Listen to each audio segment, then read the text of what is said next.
बिस्मिल्लाहिर्रहमानिर्रहीम अस्सलाम वालेकुम वरहमतुल्लाहि वबरकातुहू।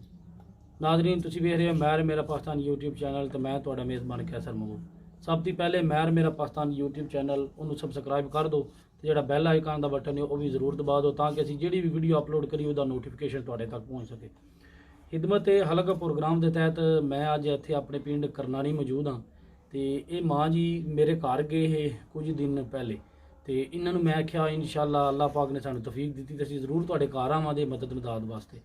तो इन्हां दा मैनूं कोई पता नहीं लगा वा ये कौन ने तो इन्हां नां दस के गए अपने हमन दा, लेकिन मैं भुल गया। बाद मैं इन्हां को बंदियां को पुछ पचा के तो अल्लाह करे तो इन्हां ने जिहड़ा वादा कीता वो पूरा करन असीं आ गए हाँ। तो मां नाल चंद गल्लां करनी। अस्सलाम वालेकुम, क्या हाल है मां जी? ठीक ठाक है मेरे पुत्र। तो यह घर तुहाडा है जी साडा ही तो बच्चे तुहाडे कितने हैं? दो ही ने।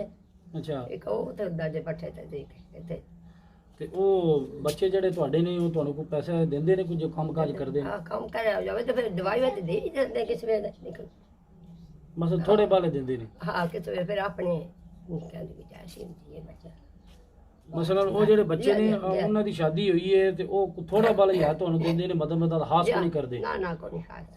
ते पिंड दे जेडे बंदे ने को आके तुहाडी मदद मदद करदे ने? जी हां कहीं आंदे ने पीछे जे आइए मैं कष्ट ये 100,000 रुपया दे दिए पता नहीं बार बार दी जो फोन ते ओ जेडे बंदे पैसे दे के जांदे उन्हां दा गुजारा हो जांदा है? जी अल्लाह करने वाला मौला नहीं करने ने सोने से तो इमदाद ते आँख भी सुने बनवाई है? बनवानी है। अच्छा, खराब हुई बनवानी? जी बनवानी है मोना मौसम में लगना अगू। अच्छा बनवा माने जी। अच्छा, ते ए बच्चा कौन है? पोती है मेरी निकी जी। अच्छा पोतरी है। हाँ जी मैं लम्बी पे बैठाऊंगी।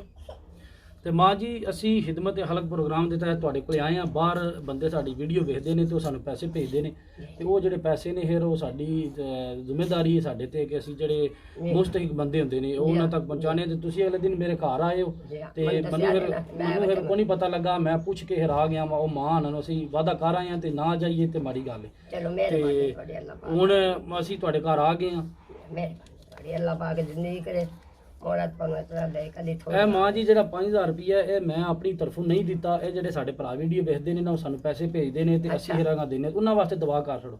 अल्लाह पाक उन्हां दी जिंदगी दे अल्लाह पाक उन्हां नूं चोखा दे, मौला कामयाब करे ने, मौला पंजल पाक उन्हां नूं इतना दे कदी ना छोड़ावे ने। अपने मां ते प्यो दे विच हाज़र रहना, खिदमत विच हाज़र रहना मां प्यो दे विच। नाज़रीन जिस तरह तुसी वेख रहे हो कि असी जेड़ा ना अपने पिंड बाहर उमर चक पोला अगे पिछे जिथे भी सानू पता लगता है सानू कोई बंदा दसदा है, असी कोशिश करने कि जेड़ा भी मुस्तहिक हवे उन्हां दी जाके वेख के पहले हालात वेख के ते जेड़े मुस्तहिक हवन उन्हां दा हक उन्हां तक जरूर पहुंचाइए।